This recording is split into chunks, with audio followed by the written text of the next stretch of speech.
Welcome to Canine Revolution Radio. Presented by Canine Revolution Dog Training, enhancing the dog and owner relationship through education, balance, and pack instinct.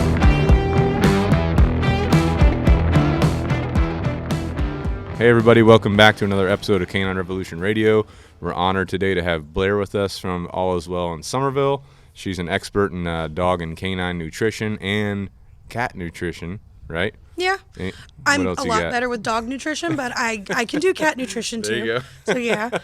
So nutritional expert. So Blair, give us a little bit about your background and tell us a little bit about the store in Summerville. We'll touch more about that at the end of the podcast before we start going through some of our conversation. But give us a background, your expertise, that kind of stuff. Absolutely. So I actually went to school to be a veterinary technician. So I have a degree, a license in veterinary technician, or in technology, I should say. But now for the last 11 years, I've been working at All Is Well, and I've been doing the nutrition part of the store where we have clients come in and we talk about what their ailments are as far as their pets are concerned, whether it be skin problems, organ damage or failure, things like Cushing's, Addison's, diabetes, you name it, we talk about it, we go over it. We try to direct the clients along with their veterinarian. We try to make sure that it's a very symbiotic relationship.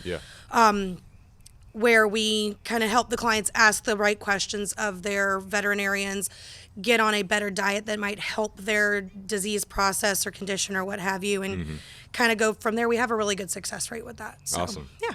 Cool. We're going to talk some of the specific stuff, some of the most common ones that I know of, at least just from being at the store, talking to people that go there, sending a lot of people your way.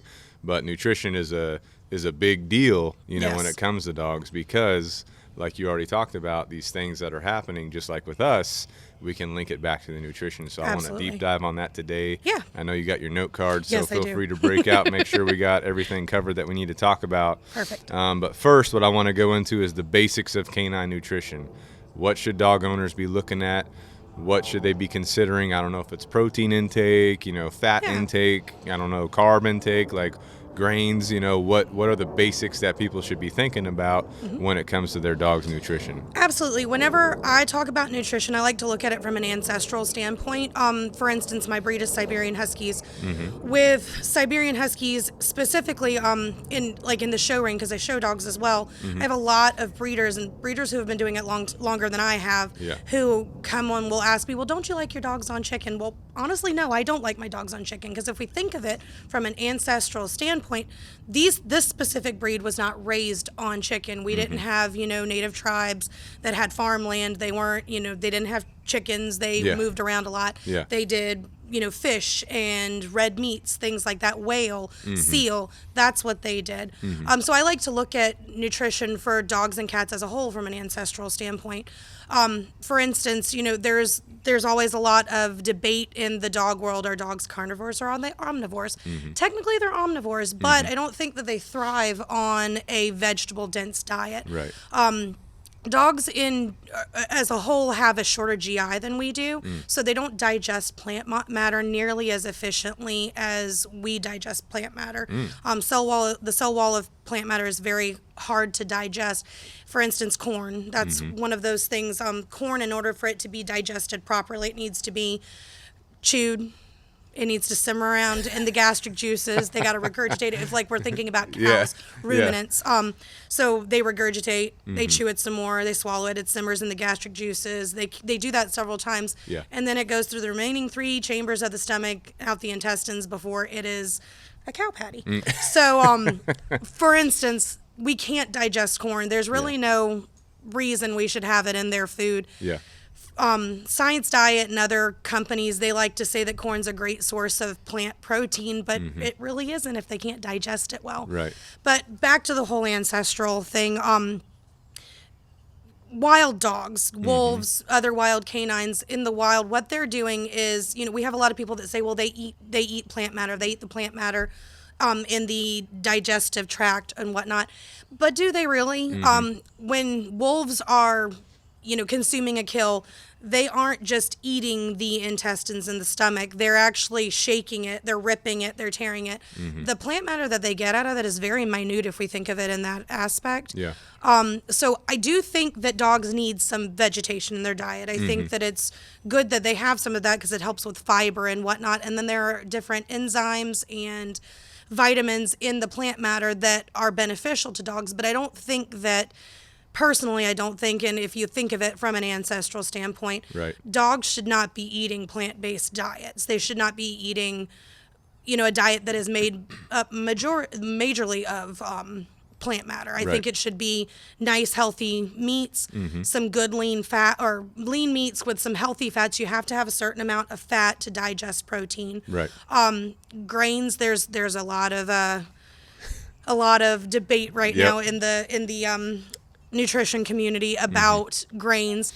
I don't think they're a necessity personally. I think for some dogs do better on it, some dogs don't. Yeah. I think we should feed each dog as they come to us, not each dog as, a whole. So treat the dog as an individual. Absolutely. Figure out what works best for your dog. Absolutely. And go with that. Yep. Right. And that's where you and the whole All Is Well crew come in. Yep. You help to pinpoint that out for people. But Absolutely. I think that's great talking about primarily focusing on the meat, going Absolutely. back to the ancestry.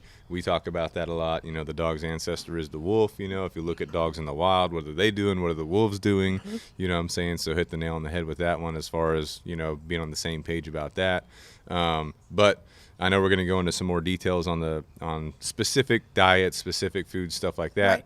But if someone's out there just, in general, basically looking at, what should I be getting for my dog? You want a primarily meat-based, food. Absolutely. And then, some vegetables, some grains are okay, but we'll deep dive on that in a little bit. But we want to look for a food source that's primarily meat. Meat, Yep. right? Meat is king when it comes to dogs. Yeah, yeah. And majorly with cats, truthfully. Cats Yeah. are what they call obligate carnivores. They have to have meat. They have to be able to get the meat and the organ matter so that they can get taurine out of the food. Gotcha. If they can't get that, they can go blind, they can die. So holy cow. dogs, yes. Cats, absolutely. Absolutely. Yep. Yeah, gotcha.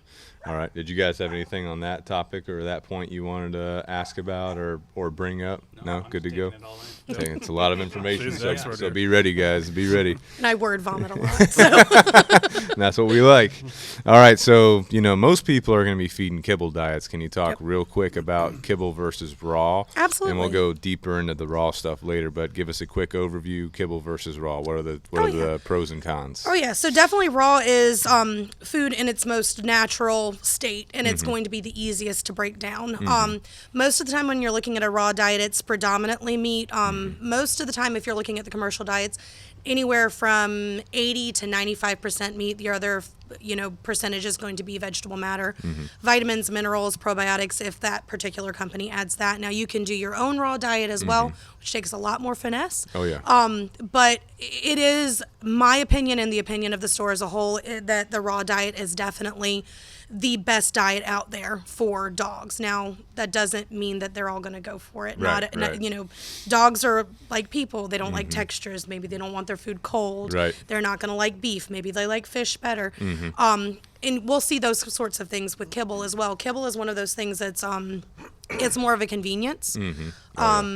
So we tend to have a lot of people who either can't devote the time or the funds or the energy to raw feeding. And that's fine. I'm not going to say that they're bad pet owners because they do that, because they're not. Yeah. They're trying to do the best that they can with what they have available. Yeah. But I definitely think a raw diet is better than a kibble diet. But a good quality, high meat, lower carbohydrate kibble diet is better than, say, Kibbles and Bits or some of the other. Old Roy. Yeah, right? Yes. Gravy Train, good to go? Absolutely. Oh, gosh. My dad did put water on Gravy Train one time when I was little and ate it. So You got to do what you got to do. Good to go. Nothing wrong with that. But, yeah, that again touches going back to the ancestral roots. That's what the wolves are eating. Yep. But, human intervention in dog breeding, as you know, because you've dealt with your huskies a lot and done that. But you also see the other breeds out there as well. Human intervention has changed or evolved a lot of the dog stuff, so that's where a lot of that kibble comes from. It's easier, obviously, to handle the kibble, because handling raw, certainly, whole nother thing. Plus, you may have to put supplements or stuff in there too to help out whatever your dog's going through. But we'll talk about second mortgage. Yeah. Ain't that the truth? Refinance, yeah. Right.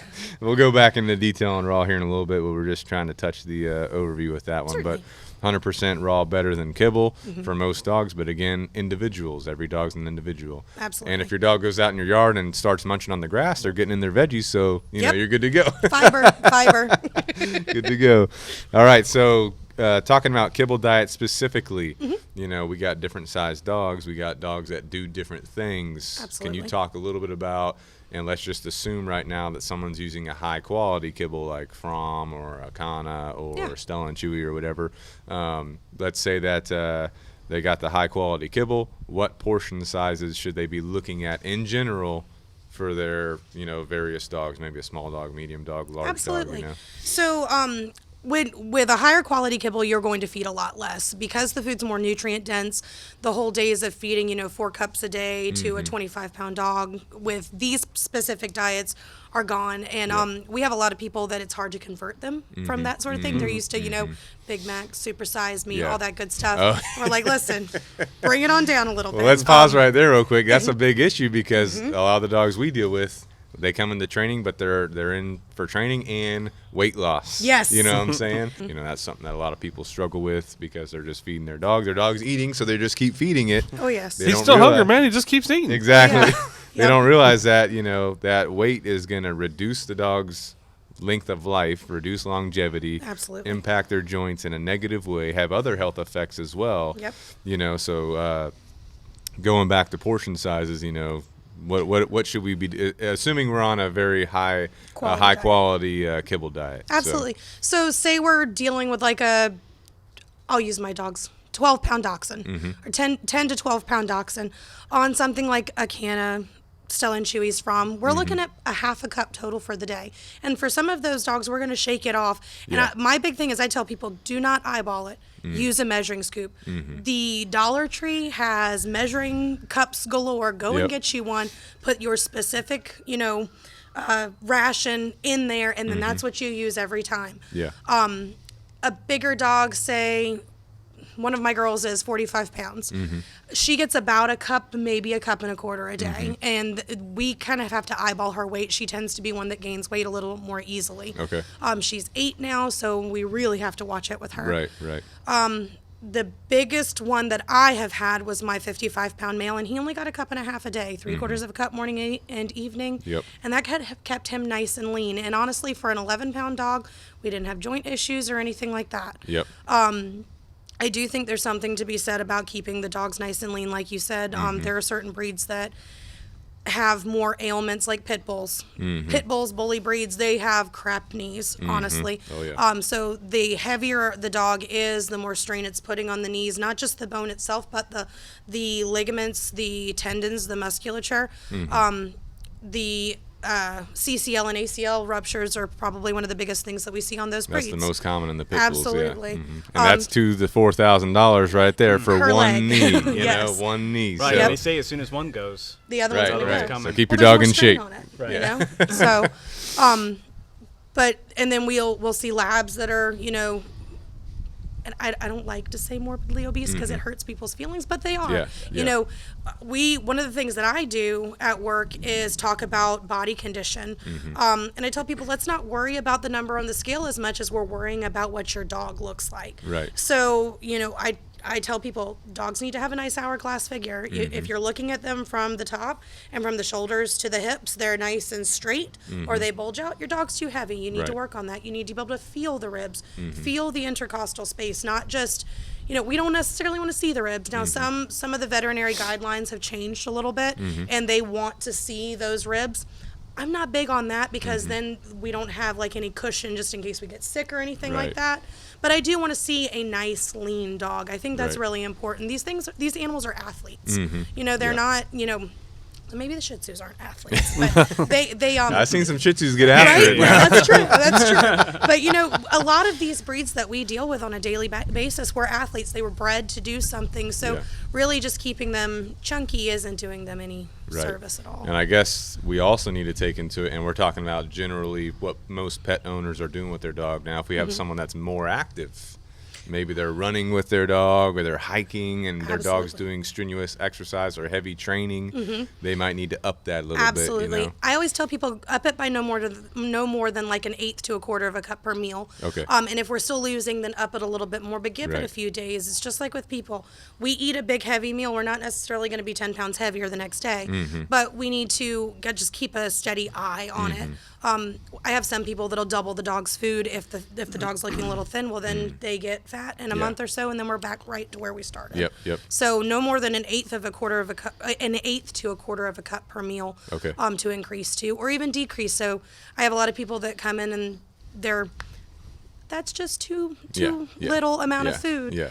So I tell them, okay, start with this. But if we're seeing, weight gain, or if we're not losing, let's cut it back by an eighth of a cup per meal or a quarter cup per meal. Yeah. That usually makes them feel a little bit better. Because I think a lot, especially in the South, I feel like the food bowl is linked to love. Yep. So we got that comfort food down here. We're good to go. That's right. What about people that say, my dog's still hungry? I feed them. They're still, because the lab, they'll not stop eating. You bought a lab, you bought a bottomless pit. That's one of my what do you say to people that are like, hey, they're still hungry? They're still hungry. What I tell people is, think of it this way. Most of us have had children. Grace just did it to me not too terribly long before we came. Mommy, I'm hungry. She's had lunch. Yep. I know she's not hungry. She's bored. Yeah. Either the dog's bored. Yeah. Or and sometimes when we're changing portions, the dog will feel hungry. If you're eating, say, this much food, and we've cut that ration in half, the body says, oh my gosh, there's a void. We have to tell the brain. The brain says you're hungry, so you'll fill that void. Right. It's natural survival mechanisms. Right. But if they're still hungry and they're not losing weight or they're gaining weight, they're not hungry. They're just being gluttonous like we are. Right. So, Gotcha. And some people need to hear that a little more bluntly than others. But, a lot of times you can kind of make people understand that it's not that they're hungry. It's just something that they've been conditioned to feel as well. Right. So. Absolutely. That's one of the hardest things in the dog world is explaining the misconceptions that have been reinforced just years and years and years. As we progress, it seems like more people have dogs than they have kids. So Oh, yeah. kind of replacing it at that point. I They're my agree. kids. I love them. I want to do this. Absolutely. Oh, yes. Definitely got to do what's in their best interest. Absolutely. And then also pushing our human emotions and the way we think onto the dog. They're hungry, they need food. Absolutely. Oh, yes. A lot of humans operate like that too, you know what I'm saying? So absolutely. we need to make sure we're regulating, and that's why I like to talk about it's for your dog's best health and well-being. Yep. To keep them lean and in shape, because joint issues, longevity. I want my dogs to live as long as possible. Absolutely. You know what I'm saying? Diabetes is another thing that long term, if dogs remain overweight, we've been seeing just at the shop an increase of dogs with diabetes, thyroid problems, cushingoid symptoms, or Cushing's itself. We'll talk a little bit about those little, so a dog overweight can develop these, and how does that affect the dog? Absolutely. It's just like with people, long-term overweight long-term we do tend to see more dogs that have diabetes. Usually it's that there's too much glucose in the system over time, and so the body either can't regulate the glucose or it stops making its own glucose. So we see things like that. I think a lot of times diabetes and hypothyroidism or Cushing's go hand in hand. Okay. And I'm not quite exactly sure why that is, I'll be honest there. Right. But we do see that a lot, and a lot of the symptoms are the same. So, if you have a diabetic dog, you're usually going to see an increased thirst, increased urination. You'll sometimes see that with a thyroid patient or a Cushing's patient as well. We'll see weight gain sometimes with diabetes. If it goes on long enough, then the owners aren't recognizing that there's a problem with like the excessive thirst, excessive urination. You could see rapid, sudden weight loss, and that's usually a telltale sign. You'll see things like cataracts form due to diabetes and things like that. So there's all sorts of just being overweight. It's kind of like like dominoes. Mm-hmm. You know, you just tick that one domino, and then all of these other health problems come with it. Right, which is going to be, impacting your budget, you know Absolutely, what I'm saying? Because God, you're yes. having to work your dog through all this stuff, but also back to longevity. We all love our dogs. We want our dogs to be with us as long as possible, and we're not setting ourselves up or our dogs up for that if we're feeding them unhealthily or that kind of stuff. I agree. And that's Quality another of reason. life. That's another reason to have quality food too. Absolutely. You know what I'm saying? To the best of Absolutely. your ability. Yep. All right, so we'll get off that soapbox. Let's talk about now that we're talking about quality of life, giving your dog, the best diet possible, to your ability. Not everybody's able to afford that raw diet. Not everybody's able to, handle that raw diet or something like that. But let's talk about kibble diets because that's the easiest for most people. What are your top 3 recommended kibble diets, and why are they your top 3? Absolutely. So a lot of times my recommendations go, again, based on the individual. But I find that the brands that I recommend the most are Acana, From, and Stella & Chewy's. Now, another one that I've liked recently is called Essence. And I know you only asked for 3, but I like Essence as the limited ingredient recipe kind of fell into our laps during that whole DCM debacle that they had. And I like it because it's limited ingredient, it's high meat, there's no lentils, peas, potatoes, anything like that. That's another reason why I like Acana. With the exception of their newly formulated limited ingredient line. They're a grain-free, potato-free company, so we have a lot of dogs that have grain intolerance issues. And now some vets will tell you that they can't possibly be allergic to grains. That's not exactly true because there is protein in grain. So if corn is an excellent source of plant protein and there's pea protein, then obviously the pets could be allergic to the proteins in those too. I mean, we see people who have peanut allergies, and that's not a meat, but there's protein in that peanut. So it's highly possible with dogs as well. But what we typically see with those things are like skin issues, yeastiness, things like that, and those carbohydrates will really feed into that. So I really like Acana and Origin. Acana and Origin are sister companies, so they're kind of synonymous. But I like them because they're really good for those specific dogs. Now, From is a wonderful company. They've been around since 1904, and they were the company that pioneered the whole idea of a complete and balanced bag of dog food, and I think that's really cool. They've been like I said, open since 1904. They've been owned by the same family since the day they opened their doors, and they're continually grooming their teenagers to take over. So this isn't a company that's going to sell out to like one of the big name brand companies, and then everything's going to change like it has with every other company that's ever been bought out. So I really like that about them. And specifically with them is they have, and Acana and Origin have done this too, where they have a grained version. They've introduced some wholesome grains into some of their foods. But with From, they have a grain-friendly line, and then they have a grain-free line. Now, a lot of my small, picky dogs, like your Shih Tzus, Chihuahuas, Cavaliers, things like that, they do really well on that grain-free line because it adds the possibility to do some rotation feeding. So you have 9 different flavors, I think it is, in the grain-free repertoire, and you can literally switch between the different flavors at every meal if you wanted to. So if you've got a small dog that, we've cut down on the ration, we know we're feeding an appropriate amount, but the dog is just picky, that's really nice for them. You can switch it up more readily than some of the other brands out there. Stella & Chewy's is another brand that you can do that with, and what I like about them is their kibble is all baked. So there's a difference between baked and extruded kibbles, and extruded kibbles are usually baked at a quicker, or much more quickly and at higher temperatures, whereas the baked kibbles are slow and low over a long period of time. So a lot of times that kind of holds in your nutrient panels and the flavor. So pause right there because I want people to. So we got baked, and then we have what's extruded the other? Is another word, which it's still baked, it's just higher temperatures, shorter period of time. So the baked is better for preserving nutrients as a whole. It is. But extruded still gets that good nutrient in there. Absolutely. Just on the level of the baked. Exactly. Now the baked companies will tell you that extruded is not great and vice versa. They're trying to sell it and all that. Absolutely. It's a marketing ploy. But I think they're if you look at the good companies, either or are fine.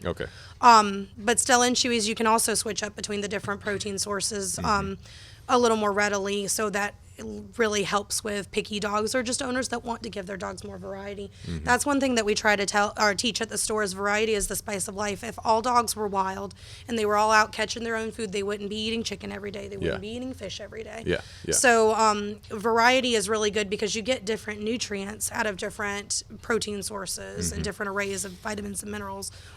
Or different arrays of vitamins and minerals from different vegetable sources and whatnot too. Now I know Stella and Chewy's has their kibble. They also have like a raw blend with the freeze-dried raw. Yep, Does they that certainly help do. someone get a little bit of the, like, I don't know the difference between a freeze-dried raw and like a raw that you have to keep in your fridge? Right. So you know? nutrient-wise, there's no difference. So with Stella and Chewy's, what they do is they actually, whatever they make for their frozen raw diets, it's the same exact thing in the freeze-dried. It's just there's an extra step to where it's shelf-stable. Okay. And I don't know exactly the whole freeze-dried process, but I know that it's in the freezer for long periods of time until pretty much all of the moisture is removed. Okay. But nutrient-wise, it's the same. Now, sometimes with the freeze-dried stuff, you have to feed just a little bit more. Price-wise, and I think because it goes through an extra step, I feel like you feed, sorry, I messed up. No, you're good. I feel like with the Stella and Chewy's, their freeze-dried versus their frozen, I think that your price is going to be a little bit more on the freeze-dried because Right. there is that extra More step. processing or whatever. Absolutely. Yeah. Yeah, and I don't like to say that it's processed because Right. people hear that word and it's just like organic or natural. You know, motor oil is organic, so not everything that's labeled organic you can really Yeah. trust that. But Right. but for the most part, yes, it's the raw is less processed. With the freeze dried is a little more processed, but still not in a way that I would say it's bad. So that Stella and Chewy raw blend where it has the kibble and the freeze-dried pieces, are we really getting more nutrients out of that? That's better for the dog, or is it about the same, or what? You know, I does it think make a so. big difference? I think they kind of test everything, so everything has that guaranteed analysis so that you're getting, the vitamins and minerals and at the levels that they want you to have as far as the AFCO is concerned. So I think nutrient-wise, it's all about the same.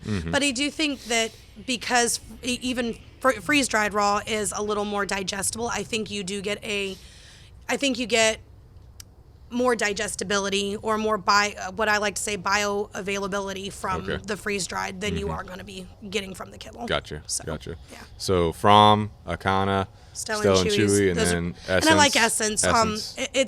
It's one of those foods we don't always recommend often, but for specific cases it works well. Okay. So Gotcha. yeah. Cool. Awesome. All right. So now we've talked some of the best kibbles. Yep.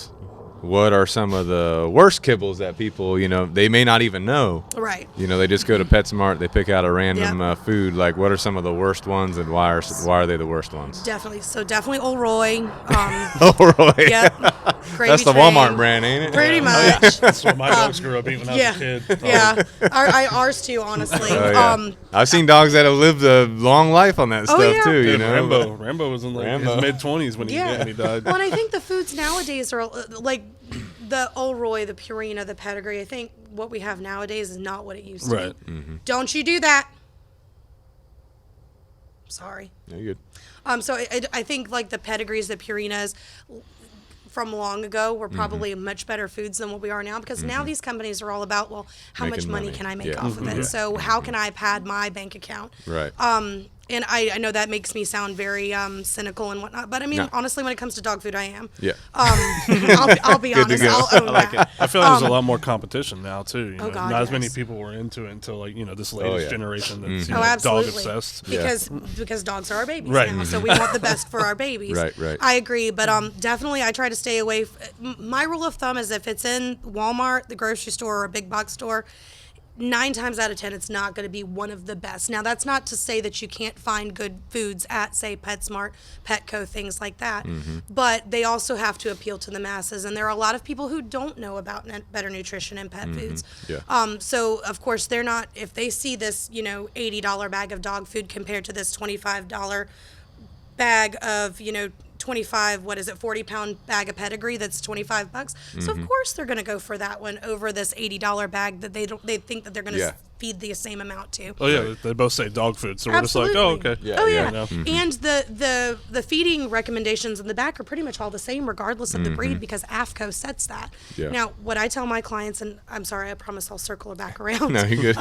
But what I tell my clients is that the back of that bag of dog food does not it's not giving you an accurate representation of what you're going to feed your dog. At least not with the foods we feed. Now, maybe like if you're looking at the Old Roy, the Pedigree, the Purinas, yes, you're probably going to feed what they say, and maybe even a little bit more on the back of the bag, but not with foods like Fromicana, Stella and Chewy's, and the things high like density nutrient. Absolutely.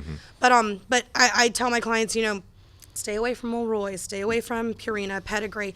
Some other well-known foods that people look at as good foods. Blue Buffalo, Taste of the Wild. I tell people stay away from those as well, especially in the state of South Carolina when it comes to Taste of the Wild, in my opinion. That's the plant that's always had the recall issues, and I just don't feel it's a safe food. That's why we don't offer it at work. Our bosses are very strenuous at looking at ingredient panels, who makes what food and whatnot, and if it's made by Purina, Taste or Diamond. Diamond makes Taste of the Wild. Diamond makes Kirkland, Nature's Domain. They private label a lot of foods for a lot of different companies. It's just not a safe food to go with. So as far as ingredients, definitely no Purina, no Pedigree. Science Diet is one that I don't like. I'll be honest. They taught my nutrition course. Really? I think it's a little unethical that big name brand companies are teaching nutrition courses for vet techs and veterinary professionals. They stand to gain something by teaching these students about nutrition, and then these students recommending their foods later on. Of course. That's everywhere. Most of the vets will recommend a Science Diet. Absolutely. Like Science Diet and Royal Canin, those are probably the number one and number two recommended down here. I know that IAMS has a veterinary food, Purina has a veterinary food, and they also have teaching schools that teach the vet students.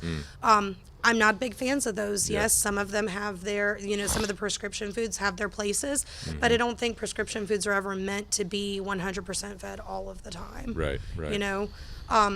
So I know when I was starting out, Bane, my Doberman, when he was a puppy, we were like, we're going to go get him the best food. We got him Blue Buffalo. Oh, yeah. And he was having bad diarrhea pretty much his whole life until, we started meeting with, we moved over here. We started coming to y'all's store, and then we got him on different food, and now, he's got good GI, good digestion. You can see that through his poop, what I'm saying? The proof is but, in poop. But I know it's weird, step but in it yes, all the time. we look at poop a lot, and that's, being a woman and men and not just men, but women too, coming in, I'm like, okay, let's talk about the poop. It's weird, but we have to do that because what we're outputting, that kind of tells us what we need to be inputting. Right. Yeah. So backing it up a little bit, let's talk about Blue Buffalo for a second. And I don't want to go off on a tangent, but Blue Buffalo, like, what are some of the key things that they're doing that we don't like? Certainly involving our dog's nutrition and health, what I'm saying? Several years ago they admitted in a court of a couple of years ago they admitted in a court of law that they do in fact use byproducts in their food, even though that's one of their big things that they use on their commercials and for advertising, that if you love your dog you won't feed them byproducts. They admitted that they do. I mean, in the term byproduct, you kind of have to look at that too. You good? Okay. Because byproducts are things like tendons, and when we think byproducts, we think feet, beaks, feathers, things like that. But then we want our dogs to chew on cow hooves and bully sticks and things like that. The big argument with byproducts is byproducts are not always 100% digestible. So it's a nice way to kind of falsely or bulk up or pad your protein and whatnot, but it's not necessarily going to be 100% soluble to the dog. I'm not planning on my dogs eating bully sticks or chicken feet or things like that as their main meal source. But it's great for them to chew on them. So when they put things like that in the food as their main source of food of protein, That's an issue. It's not completely honest. Right. And that's been my biggest issue with Blue Buffalo. That and their little Life Source bits. I just think they're ridiculous, honestly. That's their Good their selling vitamin point. Well, it's their vitamin and mineral pack essentially. And they're like, oh, nobody else has these Life Source bits. Well, yeah, because everybody else is smart enough to mix it in with the food. Right. You know, because dogs will pick those out, and they're either eating all of the vitamins and minerals and not any of the other stuff, or they're eating none of them, so you're going to have deficiencies. It's just you don't give a dog a choice in the bowl, otherwise they're not always going to choose all of it, you know. Right. They're going to choose what tastes the best to them. So what about Purina? I've heard a lot of people say, vets too, like, hey, you know, Purina has a staff of nutritionists that are studying their formulas and doing this and that. Every company does. They do? They all have every that? company really? has Are they say that, or they no, what's the deal? Dang, They even don't. Old Roy? Well, I don't know about I figured Old Roy's like a guy in his Keep garage. going back to you know? Old You Roy got the and online Gravy Train. certification. maybe not that one, but like most of your big name brand companies do have veterinarians and chemists and stuff that sit on their board of directors, and they're all going over these foods to say, okay, you know what, this is a good panel, this is going to meet the needs. They all have to jump through hoops when it comes to AFCO and stuff. So this whole adage of saying, you know, just the big four are the good ones to go with because they have science behind them. They all run tests. Acana was one of the biggest ones out there. Acana and Origin, their company name is Champion Pet Foods. They were one of the biggest ones out there that was actually going against this whole DCM thing. To be truthful, they all have legal teams and everything. So to say that they have that you know, the Purinas and stuff have vets sitting on. They all do. You can't make a food legally. You're not going to be able to make a food and not have a vet look at it and say, okay, what do you think about this? Because the minute you put that food out there that you're selling it, you're opening yourself up for legal But basically issues. all these companies are doing the same thing, having a lot of byproduct in the food. Pretty much, you know, yes. Especially the cheaper foods will have the coloring in there. Oh God, yes. You know, all and that kind of stuff. We've seen dyes cause that there's a definite link between dyes and cancer. There is a definite link. We're seeing it in people now with corn and inflammation in the joints and things like that. Just like with celiac disease and things like that. And people, we don't necessarily see celiac disease in dogs, but we see issues that would be congruent with that sort of diagnosis. So, Gotcha. So yes, they're using byproducts. They're using things that aren't super digestible. They're using corn, which again, like I said before, there's really no ethical reason corn should be in pet food. Are they using it like a digest filler, or are they just using it? Yeah, pretty much as a Science Diet has published on their website that corn is an excellent source of plant protein. Okay. It's not an excellent source of plant protein if they can't break it down and use it. Right. So, Yeah. so that the dyes, the synthetic preservatives, like in foods like Old Roy and Pedigree, you're gonna have like the red number 40, and you're gonna have BHT and BHA and ethoxyquin. All of those are chemical preservatives that have been proven to cause cancer. Gotcha. We're seeing dogs live longer now, so we're starting to see more problems. Cancer is one of them. I just had a dog that we lost due to cancer, prostate cancer. So we do see that. Right. Now, am I going to say that it's because of what he was fed? No, because that dog was fed good food from the day I brought him home. Right.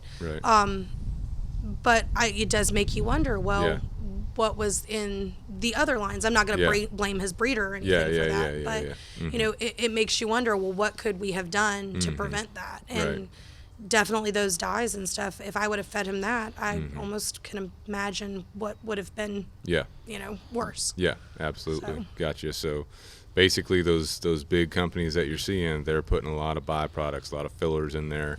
Cheaper ingredients. Absolutely. I see, you know, back when we were, before we even met you guys, you know, we were doing the Blue Buffalo, Bane's having diarrhea. We're like, why? And it's like bad every time. And it's like, why is this happening? So we tried to do some research on the internet, you know, like any dog owner does.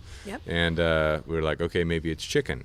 So we switched from the chicken Blue Buffalo to the beef Blue Buffalo, but the beef Blue Buffalo still has chicken in it. Yep. you know. And that happens a lot. So they're just putting chicken in it all, you know, right? to Yep. fill And you it. don't see a whole lot of protein-specific foods in like the big box stores and whatnot. Some of them, yes. Some of them are limited ingredient diets, and they try to limit the protein sources. But even with those limited ingredient diets, you don't see them limit the carbohydrate content sometimes, or the carbohydrates that they're putting in it. Gotcha. So, but no, I agree with you. That's a big problem with pet food. They're trying to decrease the amount of money they're putting into the food so that they can increase the amount of money they're getting out of the food, and they'll start to use chicken, and that's where the chicken byproduct comes in. Yeah. Because it's a lot cheaper to use that than it is to use the actual nice lean muscle meat. Right. So they might put the beef in there to meet their requirement to say that it's beef, beef. Yep. based or whatever, and then fill it with the chicken or Absolutely. whatever. So Absolutely. Anyway, all right, so now that we talked about the kibbles a little bit, we've got a lot of big brands out there that are using fillers, things that aren't the highest quality for our dogs, stuff Absolutely. like that. Let's talk about some of the most common food allergies or allergies in general that we can use nutrition to help our dog overcome that. So what are some of those? Absolutely. So what we see the most at the shop is skin allergies. Now, what we try to do is determine what those skin allergies may be from.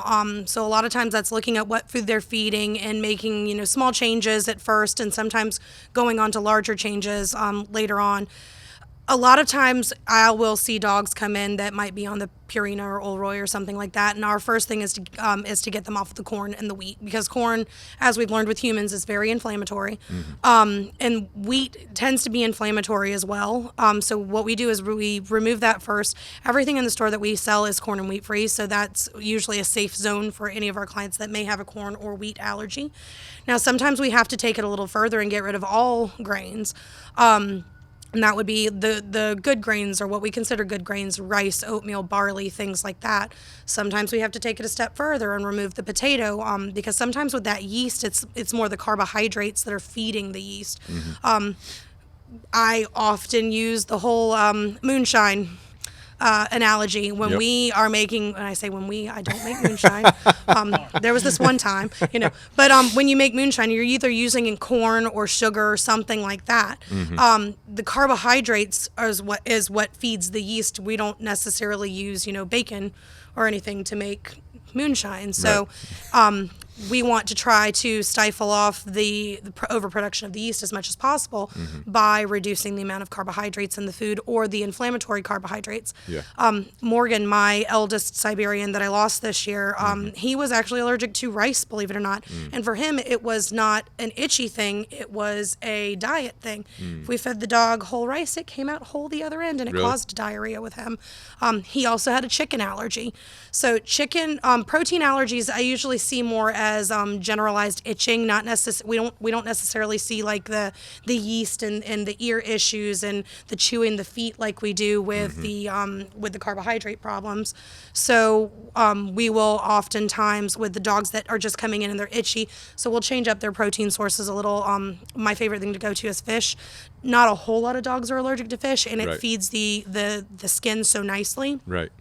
So even if we don't stay on fish long term, I think when they're having issues, it's nice to go ahead and put them on fish, and then even maybe later on move to a different protein source. Oftentimes we do start removing chicken first, because that is the most prevalent protein allergy that there is, but it's not always the most prevalent allergy. We just had a client come in. We've been trying to help her since she got her dog, and I want to say the dog either has just turned a year old or just turned 2 years old. I want to say it was just turned a year old. But we started off, her vet didn't want her to go on a grain-free. I'm like, okay. But her vet said, let's get you off of chicken. So we put her on a pork-based food. They didn't want her on chicken. They didn't want her on beef, because beef is the second most prevalent protein allergy. Really? Okay.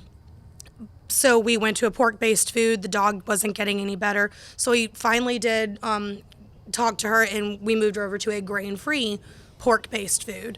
Dog still got a little bit better, but still wasn't 100%. So they finally did allergy testing, and the whole time that the vet's been saying, no, must be getting chicken, it's chicken, it's chicken. Dog's not even allergic to chicken. That's actually the best protein source for that dog to be on. Really? But it was allergic to venison, was allergic to pork, it was allergic to lamb. Oh, gosh. It was allergic to rice. So our whole going grain-free was definitely a plus, but the pork was what was doing it for this poor dog. Gotcha. So that's what we kind of do. Is it's more of a process of elimination with what we do. We start with the most prevalent allergens and then kind of move other things away from there. Gotcha. But what I feel like I see most is probably a carbohydrate or grain intolerance issues. That's going to be the first thing you try to take care of. That's what I look at first, you know, whether it be, like I said, if they're on a Purina or an Old Roy and they're having some issues, but they're not as bad as I've seen, okay, let's get you off of corn and wheat first. Let's put you on a nice grain-friendly food, see if we see any difference.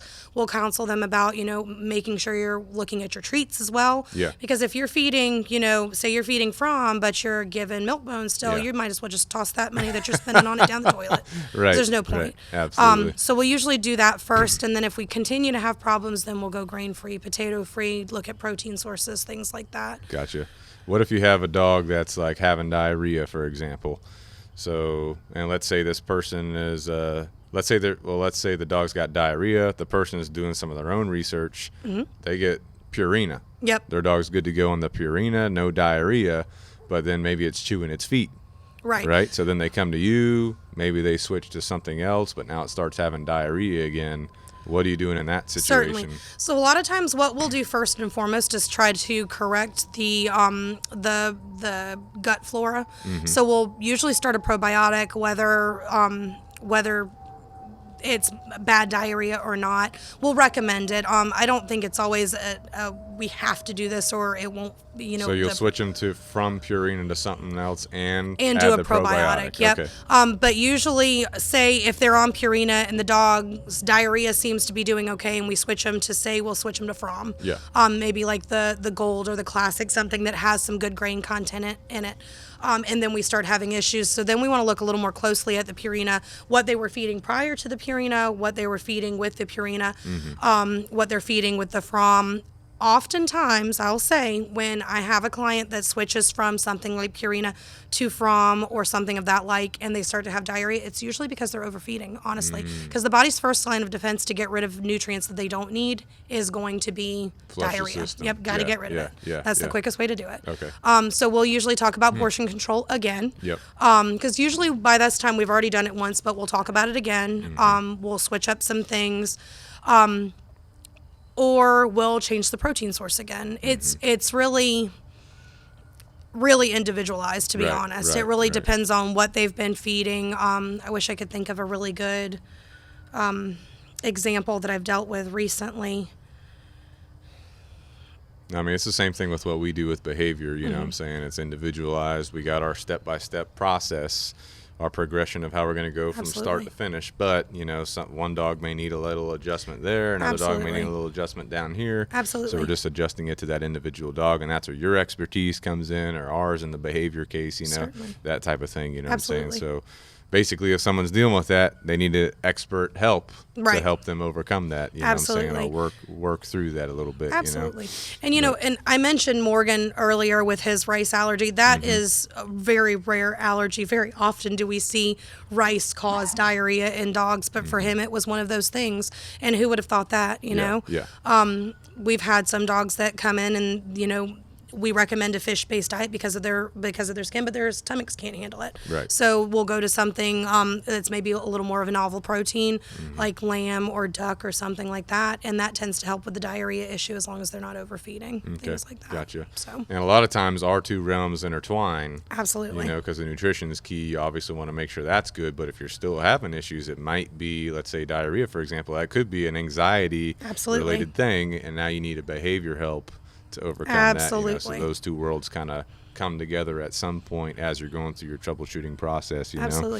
And shedding, that's another thing that we'll see dogs that are shedding excessively. Excessive shedding is nutrition, or I know it's be anxiety. You know, it could be anxiety, insecurity. Fight or flight. Those fight or flight mechanisms, the adrenaline and whatnot, it causes the hair follicle to dilate, and then they release hair. And you know, that's one of the questions I ask if we've gone through the gambit with nutrition about, and as far as the shedding is concerned, I'm like, okay, you do have like a lab, but is this dog, you know, is this dog really excitable? Not just necessarily nervous, anxious, but is it really excitable at home? Yeah. Or, you know, does the dog jump at, you know, any little sound? maybe that's like a confidence issue. That's where the adrenaline is pumping, the hair follicles are dilated. We're going to release hair a lot more. Yeah. So I completely agree with you on more than one platform there that our professions do intertwine. Yeah. So. How can someone assess if their dog has an allergy other than like, pink skin, hair falling out, like what kind of things are we looking for? I don't know what's going on with my dog. Something weird's going on. Oh, definitely. What could signal me to that? So, oftentimes excessive licking, excessive chewing.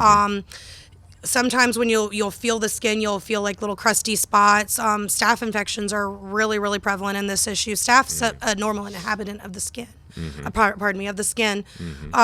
But there at certain times the immune system has a hard time fighting it back, so that'll present as like pustules on the skin.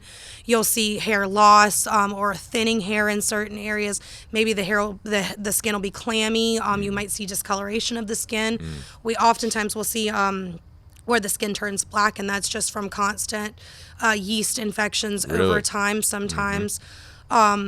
Really a host of different things. I've seen dogs where the skin turns black and it like flakes off. Absolutely. Is and that that's yeast-based that's usually? Yeast and staph infections usually can they go hand in hand. It's like which came first, the chicken or the egg. You don't know if it was the staph or the yeast that was making them itchy, and then they itched themselves more and made that microscopically opened up that skin, and now it's opportunistic bacteria. So it is kind of one of those which came first, the chicken or the egg. So if you're seeing any of this stuff, it's a good idea to look at the nutrition. Absolutely. Also anxiety. It could be anxiety based too. Absolutely. Oh, so yeah. Just look People at it. have hives because of anxiety. Dogs Right. can have hives because of anxiety or skin problems. Right. We don't often see like the swelling and stuff that people see with dogs that might be allergic to something, but I don't like to say that it can't happen because, really the body's response to stimuli is never ending. So. Right. Absolutely. Good to go. Do you guys have anything to add on that or questions about that allergy related stuff? Good. Okay. Let's talk about raw diet, so give us a deep dive on the raw diet. We already talked about it's the best one. It goes back to the ancestral roots, all that kind of stuff. Talk about I know you guys have a lot of the options at your store. To just talk to us about some of the more common raw diets that someone could purchase versus going out and getting their own or absolutely. making their own, you know what I'm saying? So you do have commercially made or commercially available raw diets. Some of those brands are Stella and Chewy's, which we've talked about. Tucker's and Stella and Chewy's are probably my favorite raw diets that we sell right now. Okay. There's another brand called Small Batch that I've tried out. My little dachshund does really, really good on that. Steve's is another one. There's Primal. There's Answers. There are a plethora of raw diet companies. Yep. But I think it's important to touch on the schools of thought when it comes to raw.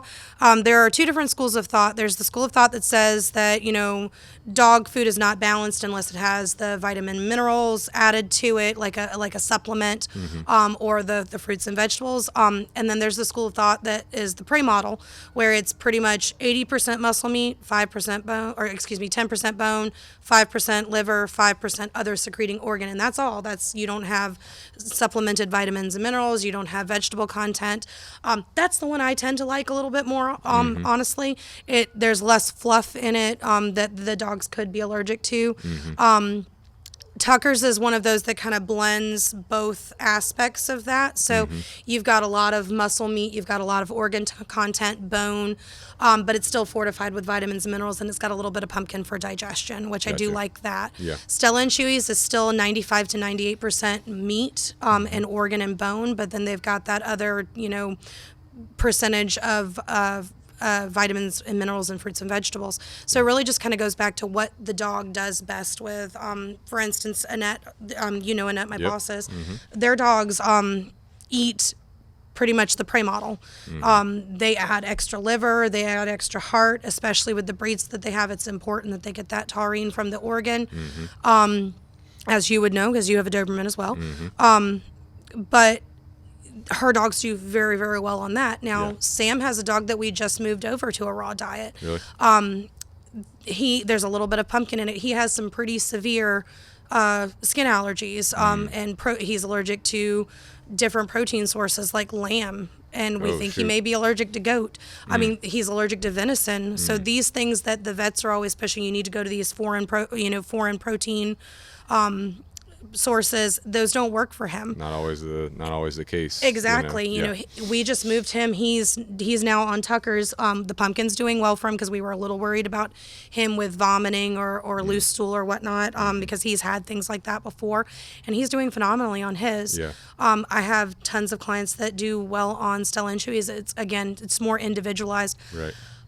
But like I said, I do think it's important to touch that there are two different schools of thought, and I don't think that either one of them is right 100% of the time. I think, again, we have to think about the individual sitting in front of us. We keep talking about adding some pumpkin in there too. Is it good to keep pumpkin in the diet for a long term, or is it like a short term here, like a rotation type thing? So some people do it all the time and their dogs are fine with it. Some people just do it periodically when their dogs might have issues. Goes back to the individual dog. I think so. I don't think there's a right answer with that. Just like some people say, well, you can't feed coconut oil long term because it causes issue. I mean, too much of anything is a bad thing, you know? Yeah.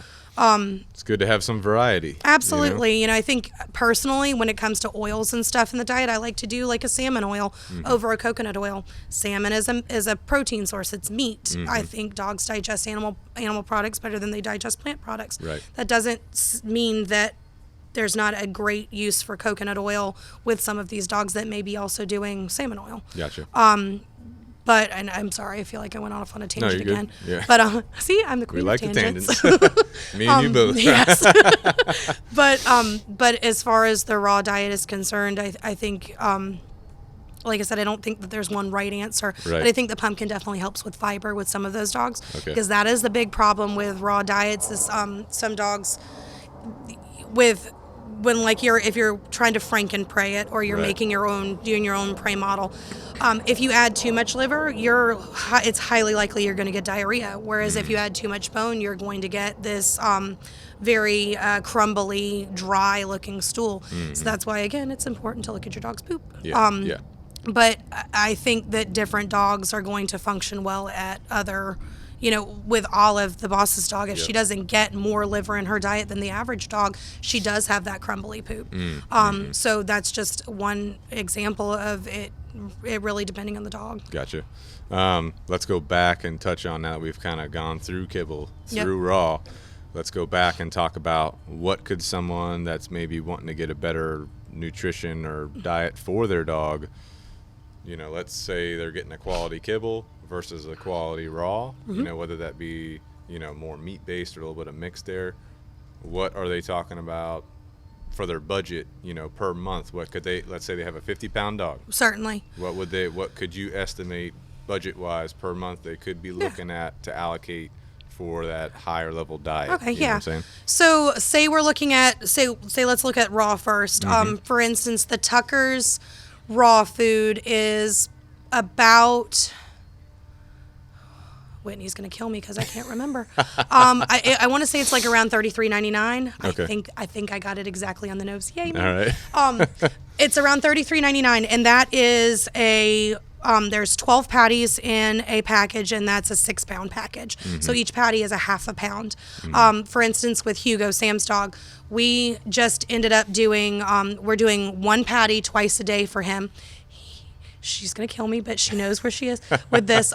She likes her dogs a little heavier than I like mine. Yeah. So we're working it back, trying to get a little weight off of him, just because he is aging and they are in an apartment setting where he has to go up and down stairs and whatnot. Yep. So we're doing 1 patty twice a day for him. Now that bag of patties is only going to last him 6 days. Yeah. So we're looking at $33.99 pretty much a week. Yeah. So you're looking at what, 120 a month. Yeah, 120 a month. That's not bad. For raw feeding. Yeah. Now, on a bag of kibble, say we go with a 25-pound bag of kibble. That's the biggest bag of kibble. For him, for his weight, for a 50-pound dog, let's say we're going to say a cup and a half a day.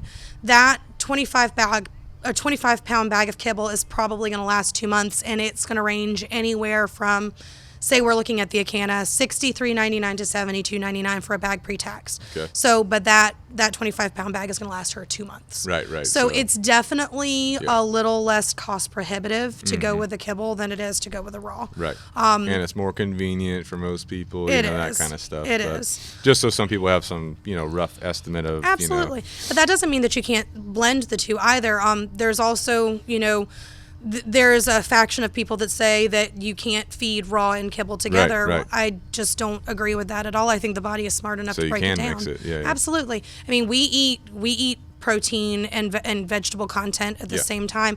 The body is going to break down the raw a little more quickly than it is the kibble, but the body is smart enough to break it down. I don't think we give our bodies or the dog bodies credit for everything. So you could implement mainly a kibble diet, insert some raw Absolutely. to get the health benefit of that, or the Absolutely. better benefit or even of the that. palatability. You know, a lot of dogs there are dogs that love the raw. They love that raw meat. And I'm going to get a little into it. They love that blood. I mean, they are carnivores. They are meat eaters. They like that.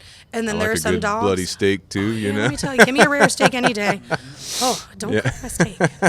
No. But then you get those dogs that they don't like the texture. They don't like that it's cold. Yeah. That's where the freeze dried comes in handy for those dogs if you want to give them a little bit more palatability, but they don't like the texture or they don't like that it's cold. Let's give them some freeze dried or give them some. They have dehydrated diets now that aren't raw, but they aren't completely 100% cooked. So you've got those as well. Nice. So you got options. Yeah, absolutely. It doesn't have to be one or the other. It can be both. Gotcha. We have clients that, cook for their dogs as well, but they also lead with a nice high quality kibble, but then they'll, crock pot some stuff. I think that's great too. I'm also not one of these people that says, oh, your dog can't eat table food because it's people food. Well, what do you think we're making the kibble out of? It's all people food. It's all food, We just have to be smart about what we give them. If we're giving them spaghetti and meatballs, that's probably not the best thing to give them. How about French fries? Let's say no French fries. But Big Mac? No. I only I only condone that. Like, okay, when we had to put Smokey down, he got him a Big Mac. You got a Big Mac before he went down. Of course, that's yes. That's understandable. We don't do that for birthdays either, but we'll make a patty of something and put a candle in it. Absolutely. It's fine. But also, if you are feeding table scraps, maybe be careful of the seasonings or whatever else you use, because that could mess up the GI and too. sauces. You need Definitely to keep it simple. Careful. Yep. Keep it simple. Absolutely. If you're going to do that. So. Absolutely. And make sure if you're going to add some table food, let's cut back on the kibble some. There you go. Yep. And from a behavior perspective, no jumping on the table, no begging at the table. It's on your terms. Yep. Exactly. So anyway, all right. So let's kind of wrap this up. There's been a lot going on with the DCM. Yes. So kind of touch on that. Tell us what it is. Right. Kind of go through. I know you've talked to a lot of people about this, so kind of give us. I feel like it's all I've talked about for the past year or so. Give us the quick and easy on it. What's going on? What's the real deal? Because the FDA is coming out with some new stuff. Oops. Yep, It wasn't the grain. It wasn't the grains. It wasn't the grain free. It was. We don't know. Absolutely. So kind of touch on that. Yep. So DCM is dilated cardiomyopathy. It's pretty much the heart dilates or gets larger. For most breeds, it's a genetic disease. Now, the big concern that had arisen was that there were breeds of dogs where it wasn't traditionally thought to be a genetic a disease that were getting DCM and then dying as a result of that. So this one vet, the way it all started, this one vet pretty much took a single litter of golden retrievers and fed half of the litter grain-free, half of the litter a grained food, and one half of the litter got DCM, the other half didn't. Well, what this vet, and I'm sure that he went on and tested more dogs and more breeds from there. But the problem was golden retrievers are definitely a breed that DCM is prevalent in that breed. So pretty much in my eyes, all he proved was that particular lineage had DCM in the lines. What they've said over time is that the grain content, or the peas, the lentils, the potatoes in the grain-free foods were blocking the absorption or the synthesis of taurine. So taurine has never been considered an essential amino acid to be put in dog food because it is something that the dog could then synthesize from the other amino acids that were in the food. So there's never been anything to say, okay, you have to have this much taurine in the food, or it's considered an inadequate food. So now when all these studies came out with these specific breeds coming down with DCM or whatnot, they started looking at grain-free foods a little more wholly. But the truth is if out of upwards of 80 million dogs in the U.S. at any given time. They only had about 500 documented cases of DCM, regardless of breed, where the dogs had DCM, and I think maybe had perished. And I do apologize if that wasn't exactly correct. But really, we're looking at like a very minute percent of the population that they were kind of concerned about. So we have this very low percentage of dogs, 500 cases, and I think some of those were actually disproved to be, or rather it was still DCM, but it wasn't a taurine deficient DCM. So what they were trying to say is that the grain, or I'm sorry, not the grains, the peas, the lentils, potatoes were blocking the absorption of the taurine or the synthesis. So as long as the taurine is provided in the food, or the other amino acids that the dogs could then use to convert those into taurine were used, and 99.999% of the canine population was fine with that, we can't really blame that on a food. That was pure genetics or something physiologically wrong with the dog. Maybe it was something congenital, something developed in utero that would cause these dogs to not be able to break down the taurine or absorb the taurine or synthesize the taurine from the food. But that taurine will cause or the lack of taurine will cause things like heart issues, vision issues in cats, like we touched on earlier.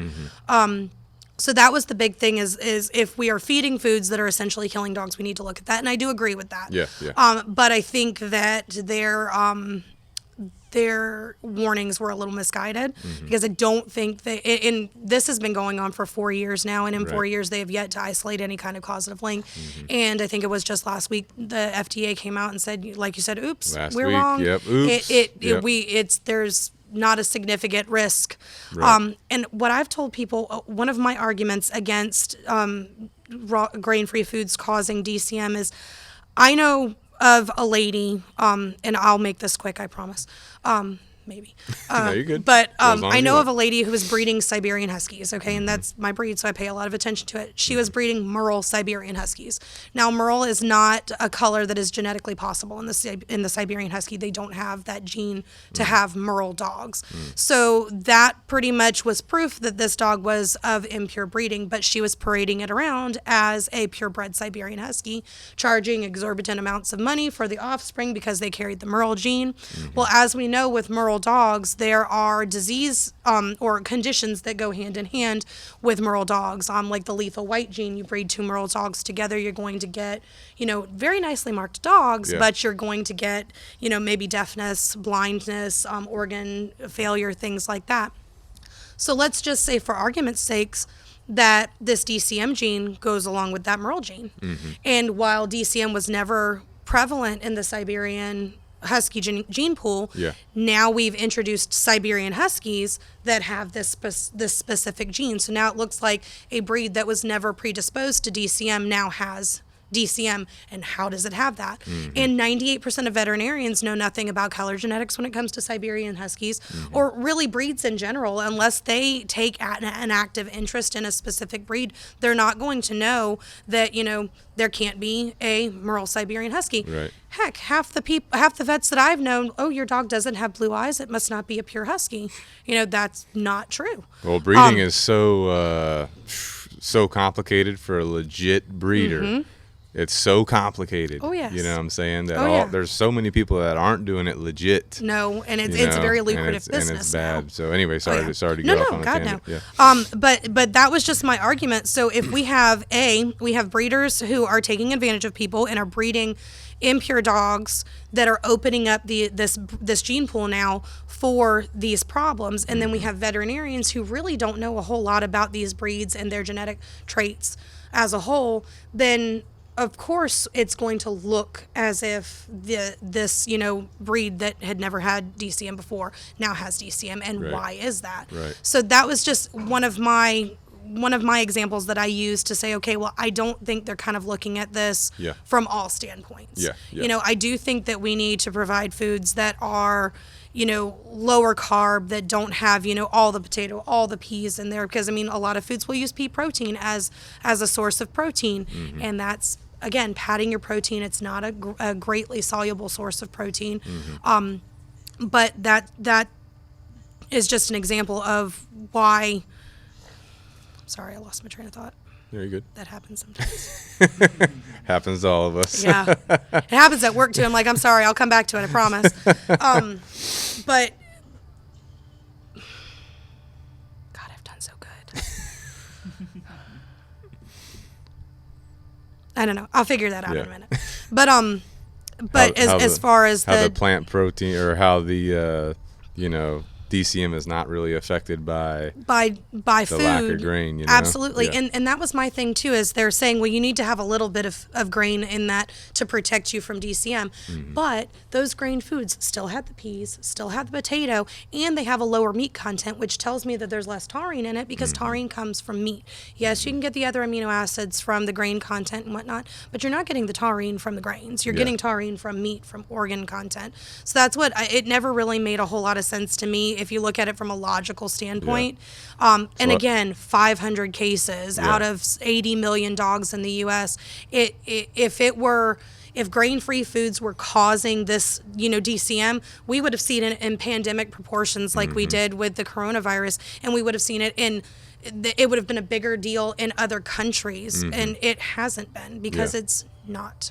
Right. It's not caused by. So what I'm hearing you say is, basically, if we stick to the principles that you already touched on as we've gone through this whole discussion, look back at the ancestral roots, primarily get that meat-based diet in, it's going to cover us, because Absolutely. even if our dogs are susceptible to whatever, DCM, whatever, if we're trying to fight that by going with what, people that haven't done that much research are saying, and we're reducing meat, we're reducing grain, or we're increasing grain and that kind of stuff, then that sets us up for trouble, because we're not really satisfying that dog's instinctual or individual Absolutely. need. And we're going to set ourselves up for other issues later on. Right.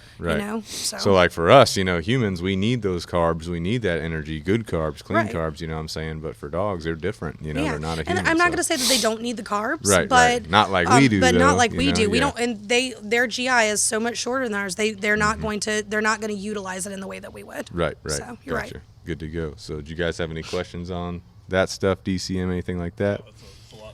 It's a lot to digest. But I just saw last week, like we talked about, FDA came out. Sorry, we misspoke. Yep. It's not linked to the grain thing. We're still trying to figure it out. Yep. Typical government. So. Yep. And I'm not even gonna lie. I felt very vindicated when that came out, because I'm like, ha! Yeah. Been telling you the whole time. Yeah. Happy dance. Absolutely. So all right. But last question for Yes. you, or last thing, if we haven't anything you wanted to touch No, on. I think let we me touched know. on everything. I just But- want to make sure I answered all your questions. So I'm a big proponent on, I like my dogs enjoying stuff like little treats here and there, like bully sticks. Yeah. Can you give us some of the best things for our dogs to be chewing on? Absolutely. What, because rawhide's out there. Yeah. We know that's gonna mess up, just gonna tear them up on the inside. So Absolutely. what are some good alternatives for our dogs? Certainly. And that they can enjoy as like a Oh, yeah. treat, when we're hanging out or something like that. Absolutely. Body parts. I love to feed my dogs body parts. And I know that sounds really, really weird. I mean, I'm not going out and chopping up the mailman or anything. I was about to say. but this whole rawhide became a big thing because people wanted something inexpensive to give their dogs to chew on that lasted a while. But the problem is it's a bunch of different animal parts and pieces that are boiled down and usually compressed under high pressure. So what happens when it gets in the gut? Well, it reabsorbs that water, and now it swells. So that's dangerous. We have something at work that's a cheek roll, and those are actually becoming a little more available from other companies as well. Like when we first started with the cheek rolls, it was only available by this one company called Crygen. But now there are more companies bringing out these cheek rolls, and it's literally a cow's cheek that they've rolled up on itself and dried. So it appears to be rawhide, but it's not rawhide. Yeah. It doesn't swell. If you soak it in a bowl of water, it feels just like wet skin. Yeah. Put some Nice. soap on it, Nice. wash it, But so that's wonderful. I love bones. We call them the GI bones, but they're pretty much the long bones that have the marrow in the middle. Yep. I like to give my dogs raw ones, but there are also slow roasted bones. Typically, you don't want to do cooked bones over raw bones because raw bones are much more malleable. They don't splinter.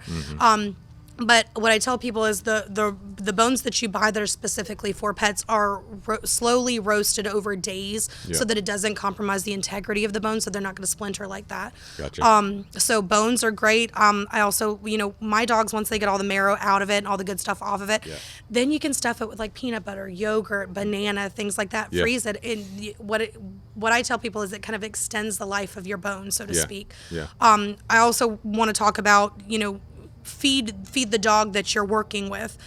So if you've got, a 90-pound German Shepherd, you don't necessarily want to go with a pork bone, because pork bones are, pigs are big, yes. Cows are bigger. Their bones are not necessarily, cow bones are a little more strong than the pig bones are. So like we have pig femur bones at work. I might have somebody with a pit bull or a lab or something come up and they want to get those for their dogs, but that jaw tone is so much stronger than it is, say, for like, a Cocker Spaniel or something like that. Yeah. A cow bone would be a much more suitable bone for a bigger dog over the pork bones. Those are things that might last a little bit longer. If you're like me, I like to give my dogs things that last, but I also like to give them something that they might be able to chew up a little more quickly. Right. That's where the cow ears and the pig snouts and things like that, the bully sticks come into play there. And every dog is going to chew up things at a different rate. My largest dog that I had, Morgan, it would take him a week to go through a bully stick, whereas the dachshund, it would take her 30 minutes, Every dog is different. Feed that dog that's in front of you.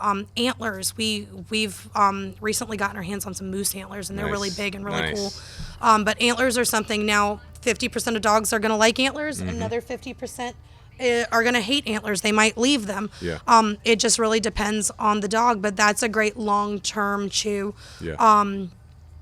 Now, does this chewing, I know I've talked to Annette about this, but it's good to clean their teeth as well. Absolutely. Are there some things that are better for teeth cleaning?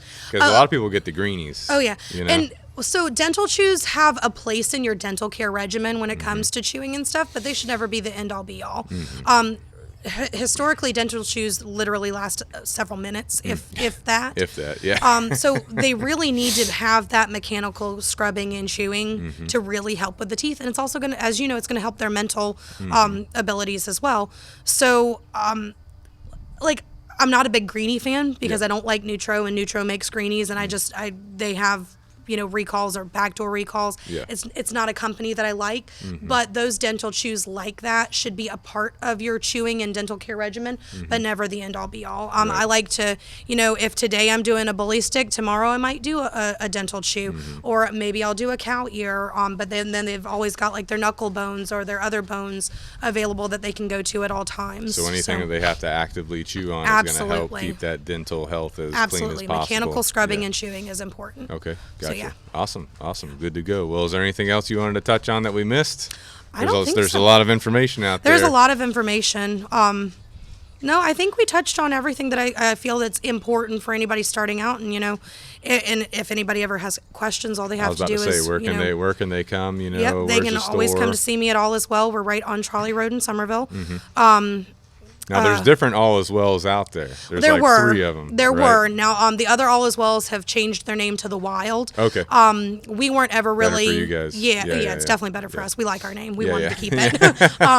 But and I'm sure that they do a great job with what they do as well. But the All Is Well Summerville is where you're at. That's where I'm at. Yep. That's and where I'd be you more guys than happy to answer questions. You're talking about it, and someone doesn't. This is something someone walks into your store, you just talk to them, you or Annette or whoever is talking to them right then and there. Absolutely. It's like a complimentary thing. Yep, there's never any charge for our recommendations. Because you care about the dog, you care about the people. Absolutely. And you're going to steer them to the right stuff, and you're only carrying the things in the store that are, from y'all's perspective and from y'all's research and all that, the best for the dog. Absolutely. Right? Trustworthy companies. Right. We'll only sell companies that we completely trust, that we would stand behind, that we would feed our own dogs. If we wouldn't feed it to our dogs, it's not going to be in the store. Right. So. And y'all also do grooming, and you have a self-serve dog wash. Absolutely. You got nice leashes and slip leads. That's where we get our slip leads from. So you get the Mendota? Yep. I love the Mendota. I just ordered a bunch more of those. Nice. But I joke around and say the dog wash is why I actually have a job there. Because several years ago, I've been there 11 years now, but 11 years ago, whenever I started shopping there, I would come in, and Christina worked on Thursdays, and I'd spend 2 hours there talking to her every other Thursday, and then we created a friendship, and they offered me a job, and I'm so glad I took this job. Oh yeah, I love this job so Y'all much got better a good than crew what over I did. there, Oh yeah, too, absolutely, and it's family. Yeah, we're always absolutely. family oriented. We look at our clients like they're family.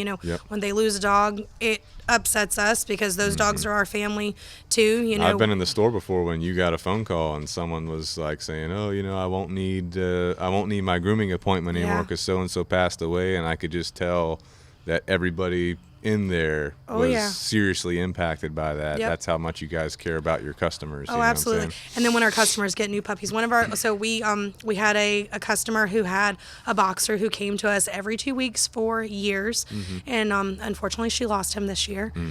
But she just came back in and she got her new boxer puppy, and we were so excited. And we had to cart that puppy to the back, and everybody had to love on the puppy. So I mean, it really it takes a village to raise a kid. It takes a village to raise a dog too. Absolutely, absolutely. So. And then for police canines, right? Y'all let them come in, absolutely. Use the dog wash. Free dog wash, free nail trims. 98% of the time, the handler has to be there with them. Put a muzzle on them, walk them in, handler. Absolutely, good to go. Absolutely. We even have done some free grooming for some of the canine officers that either couldn't do it themselves or didn't want to do it themselves. We supply food for a lot of for several of the stations around. So I know is it Summerville? Summerville, I think, and Dorchester. And Summerville, and is it Summerville?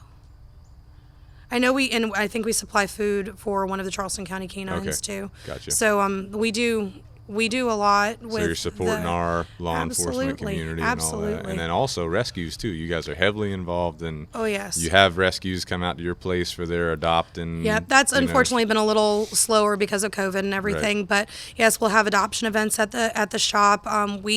We have this thing that we call our Spotlight Rescue, and we have cans that are either that are just no longer popular cans that we have, or they're slightly out of date or going out of date and they need to be used soon.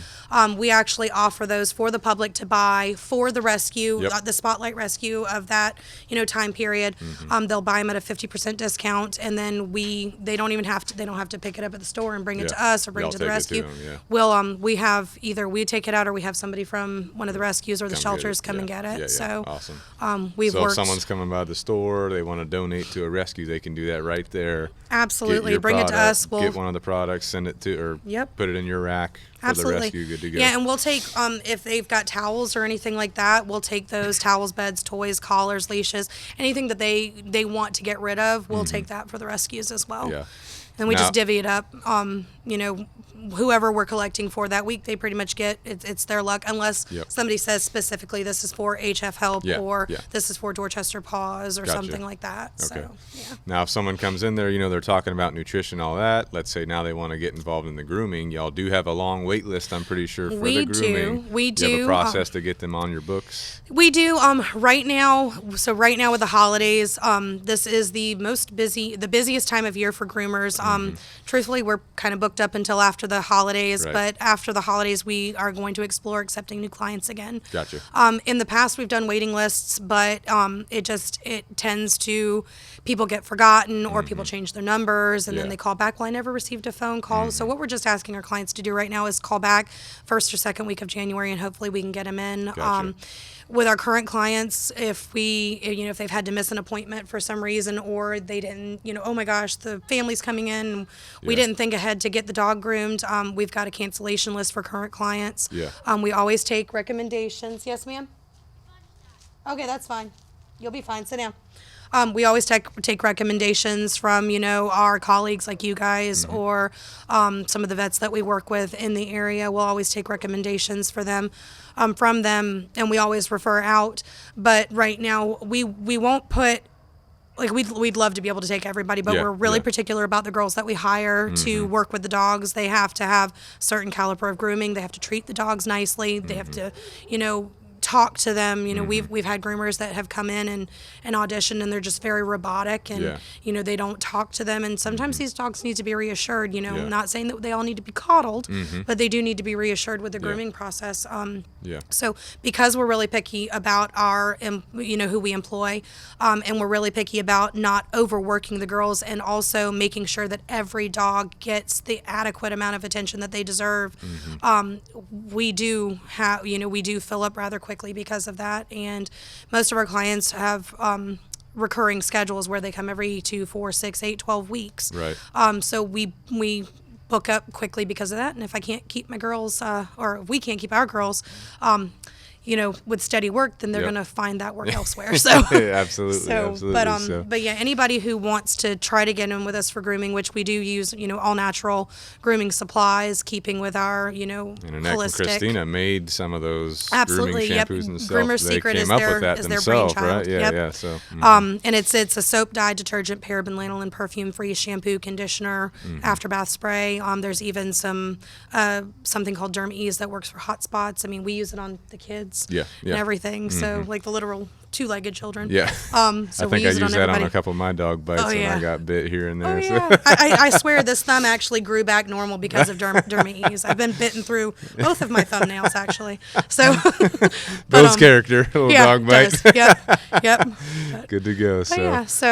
But I know people, you know, that we work with, I'm always talking about, I always tell them, hey, you know, especially if they're sent their dog to training and they bring the old Roy, I'm like, all right, we got to get you on the right diet. You know, you got to go see Blair and Annette and Christina over at All Is Well. So a lot of our people come over there as well. And we do appreciate that. And likewise, we send a lot of people y'all's way because honestly, what you guys do is the best. So well, y'all are doing the best. And like you said, our two worlds are closely interrelated because some of the things that we see could be anxiety. Some things you see, it's an allergy. So those two worlds have to be in close connection with each other. Absolutely. And I feel like we all need to work together anyway as a team for the betterment of these dogs. Because, I mean, dogs are pretty awesome. We should all be so lucky to be a dog one day, you know? But anyway, we really appreciate you coming out. Thanks for taking the time. Thanks for having me. If anybody's listening to this, one of our listeners, one of our viewers, if you have a question, you know, put it in the comments below. Might have Blair out on another podcast if, you know, everyone's got more questions, more things they need her to cover because she is an expert. She's got so much information, you know, it's hard to pull it out of her in an hour, you know what I'm saying? So we're just barely brushing the surface. Let me tell you, I can talk now. So good to go. But anyway, awesome. Thanks for coming out, Blair. And go see her at All Is Well Summerville, Old Trolley Road. And good to go. There's a nice restaurant right down the road, Dog and Duck. Good to go. So take your dog. We just went there. Maybe not. So it's pretty yummy. But anyway, all right, guys. Thanks for listening. Let us know if you have any questions in the comments below. Go see Blair and the team over at All Is Well, and we'll see y'all next time.